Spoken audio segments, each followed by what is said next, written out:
आज 11 कार्यक्रम भिवानी महेंद्रगढ़ लोकसभा में है, 2 कार्यक्रम मेरे गुड़गांवा लोकसभा के अंदर हैं।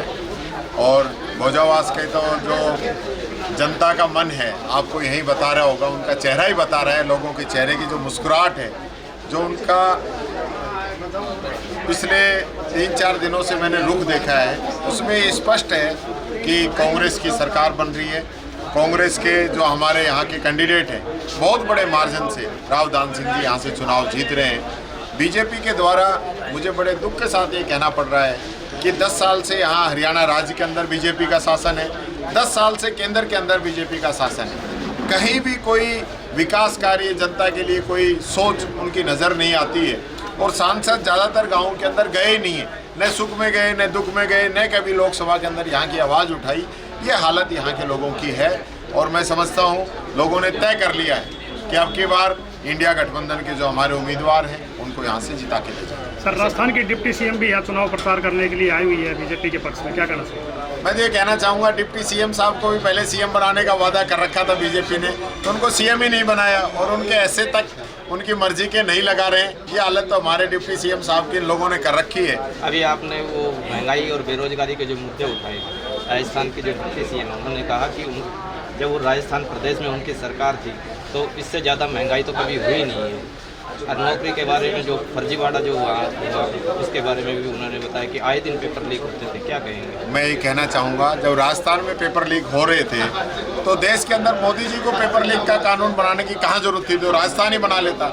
आज मोदी जी ने पेपर लीक का कानून बनाया है तो इसका मतलब पूरे देश के अंदर पेपर लीक हो रहे हैं। पूरे देश में, हरियाणा में, यूपी में, गुजरात में सेंटर के पेपर, यहाँ तक कि हाई कोर्ट के पेपर तक, सुप्रीम कोर्ट के पेपर तक लीक हुए हैं।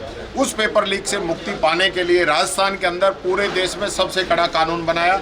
1 साल से लेकर आजीवन कारावास तक की सजा, 1 लाख रुपए से लेकर 10 करोड़ रुपए तक की का जुर्माना। और यही नहीं, कोई सरकारी कर्मचारी इसके अंदर पाया जाता है तो उसको बर्खास्त करने का कानून राजस्थान में बनाया है। मैं ये कहना चाहूँगा, अभी राजस्थान के अंदर पिछले 10 वर्षों में 5 साल बीजेपी के, 5 साल कांग्रेस के, इन सालों में जो पेपर लीक हुए हैं उनमें कांग्रेस से ज़्यादा बीजेपी सरकार के समय में पेपर लीक हुए हैं। और यही नहीं, बीजेपी के समय में जो पेपर लीक हुए थे उनकी जांच करने के आदेश हाईकोर्ट के द्वारा दिए गए हैं। हमने खुद पेपर रद्द किए हैं, मुकदमे दर्ज कराए हैं, खुद पुलिस ने पेपर लीक को पकड़ा है। इसलिए ये लोग दबाते थे, हम लोगों ने दबाया नहीं, हम लोगों ने पेपर लीक को उजागर किया और जो भी दोषी थे उन लोगों को अंदर पहुंचाने का काम हम लोगों ने किया है। ये तो सिर्फ दावा कर रहे हैं, हवा हवाई चल रहा है। इनसे काम की पूछो तो कहते हैं हमको 4 महीने हुए हैं, वैसे पूछो तो हमने कार्रवाई कर दी है।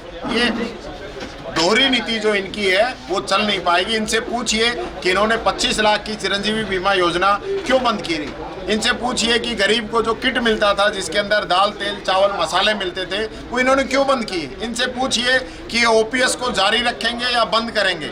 इनसे पूछिए कि जो राजीव गांधी युवा मित्र 5000 परिवार जिसके अंदर पेट जिनका पलता था उसको इन्होंने क्यों बंद किया है। महात्मा गांधी प्रेरक की भर्ती क्यों इन लोगों ने रोकी है। और यही नहीं, बिजली की छूट ये लोग बंद करने वाले हैं। यही नहीं, इंदिरा रसोई का नाम बदल के अन्नपूर्णा रसोई कर दिया। हमें कोई एतराज नहीं है, लेकिन उसके अंदर जो संख्या थी उसको भी 50%। अन्नपूर्णा रसोई जो इंदिरा से अन्नपूर्णा किया उससे संतुष्ट नहीं। मैं कह रहा हूँ नाम बदल लो, मैं तो कह रहा हूँ राजीव गांधी युवा मित्र की जगह भी अटल युवा मित्र कर लो, पर उनको लगाओ तो सही।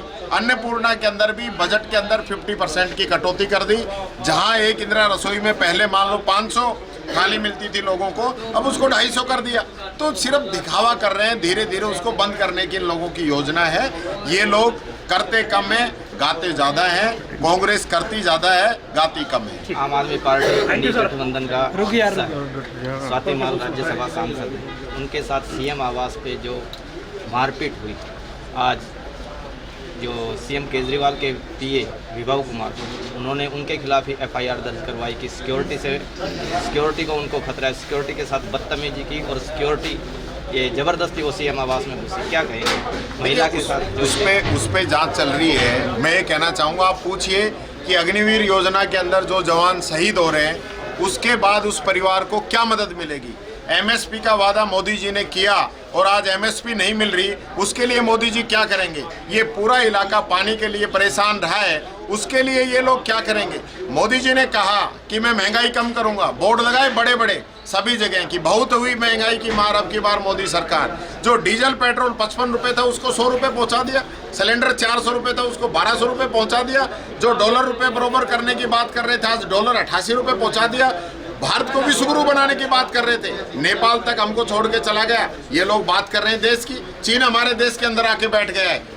आज मोदी जी का भाषण आ रहा है, हिंदू मुस्लिम की बात मैं नहीं करता, हिंदू मुस्लिम की बात करूंगा तो मैं राजनीति छोड़ के चला जाऊंगा। अगले दिन मोदी जी का भाषण आता है कि कांग्रेस तो अल्पसंख्यकों को 15% बजट का हिस्सा देना चाहती है। मोदी जी एक दिन कहते हैं कांग्रेस आपकी भैंस लेके चली जाएगी, एक दिन कहते हैं कांग्रेस आपका मंगलसूत्र लेके चली जाएगी। जिस व्यक्ति को खुद मंगलसूत्र की कदर नहीं, जो खुद अपनी पत्नी को मंगलसूत्र पहना के छोड़ के आ गया, वो मंगलसूत्र की बात करे तो मैं समझता हूँ बेईमानी है। आज हमारी माताओं बहनों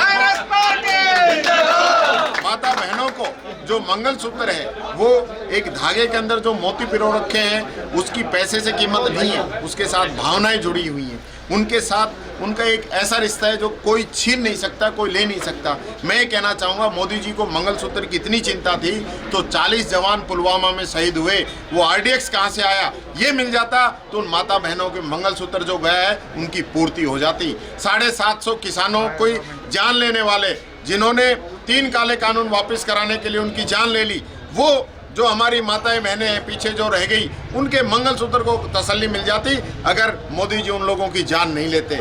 आज दोहरी नीति चलने वाली नहीं है, आप जनता को गुमराह नहीं कर सकते। जनता आपसे जवाब चाहती है। आपने कहा 100 दिन में काला धन लेके आएंगे, काला धन पहले से ज़्यादा बढ़ गया। आपने कहा 2 करोड़ युवाओं को रोजगार हर वर्ष देंगे, आज 75 साल में बेरोजगारी दर सबसे ज़्यादा बढ़ गई।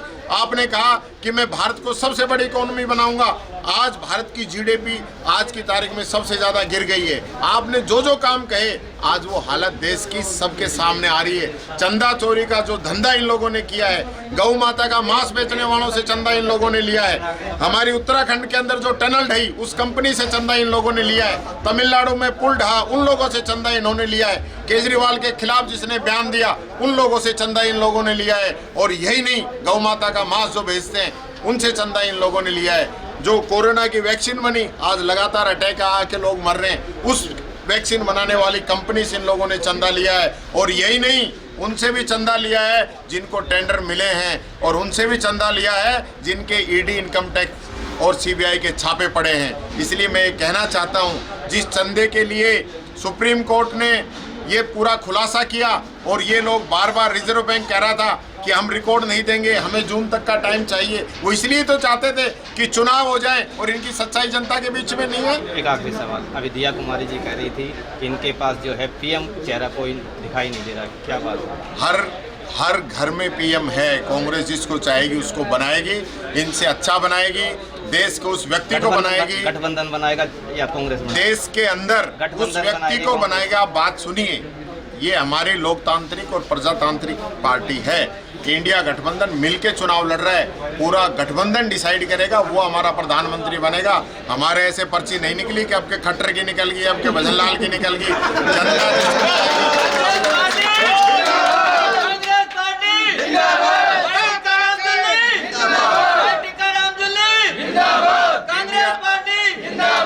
इंडिया गठबंधन के लोग तय करेंगे, मिलके तय करेंगे और एक ऐसा प्रधानमंत्री देंगे। सरदार मनमोहन सिंह जी प्रधानमंत्री बने, पूरी दुनिया के अंदर इकोनॉमी गिर रही थी, लेकिन इंडिया की इकोनॉमी उस समय भी बढ़ रही थी। जनता को MNREGA, food security act, RTI जैसे कानून देने वाले हमारे सरदार मनमोहन सिंह जी हमारे गठबंधन के प्रधानमंत्री बने थे। तो इसी प्रकार से जिसको भी चाहेंगे उसको पूरा गठबंधन मिलके तय करेगा, देश को अच्छा प्रधानमंत्री मिलेगा और गठबंधन की सरकार देश के अंदर बनेगी।